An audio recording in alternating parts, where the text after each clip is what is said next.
Hey guys, I'm Jeff from the Track Shack. I'm Alex Resolute running. For those of you at home, we're recording this right on the heels of Hurricane Irma. The storm passed through last night, I guess. Yep. And while it wasn't as bad as we thought it was going to be, there's been a ton of rain. Well, we were out at the track this morning doing a workout, and as I'm standing out there, Jeff was smartly at home drinking coffee.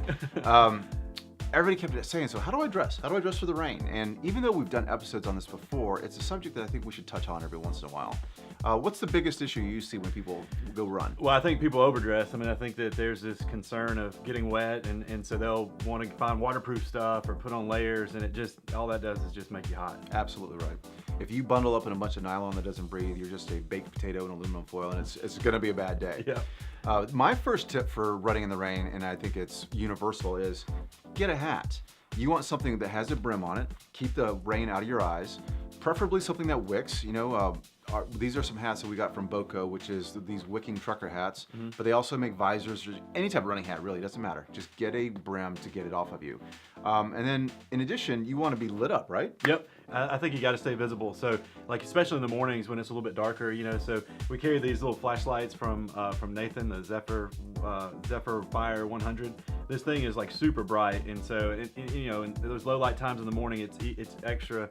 I guess it's not visible at all, and when it's raining, and so this really helps, you know, keep cars away from you. So well, and the Track Shack carries a whole line. If you don't like the handheld, they have some other stuff that clips on. It doesn't really matter what you use, but when those drivers out there are still zipping along like it's still dry, that's very dangerous, and we just want to make sure you're safe.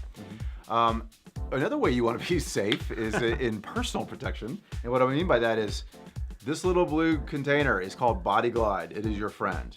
And I know all of you guys know what Body Glide is, or whether it's the skin sake or whatever you're into, but when you're wet, all those little seams on all your clothes will chafe you. yeah, definely. And if it's a downpour, it washes all your skin protection away, like all your sweat, and so you get extra dry, and you're gonna chafe really bad. So. Indeed, it's one time without that, you jump in the shower, then you're hopping around for 6 minutes because it hurts so badly. Yep. So use this stuff liberally, and even in spots where you don't normally chafe, where there might be an occasional hot spot, put it on.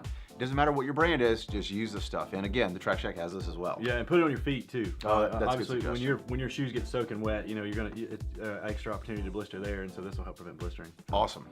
So kind of it. It's all pretty basic, but it's wear a hat. Make sure you're lit up if it's dark. Use Body Glide, and don't overdress. And if you'll do that, running in the rain is actually kind of fun. Yeah. And it makes you feel like a rock star when you're done, because everyone else is sitting at home and you were running in the rain, right? Exactly. All right, you got anything else? No, I'm all good. All right, guys. We'll see you next week.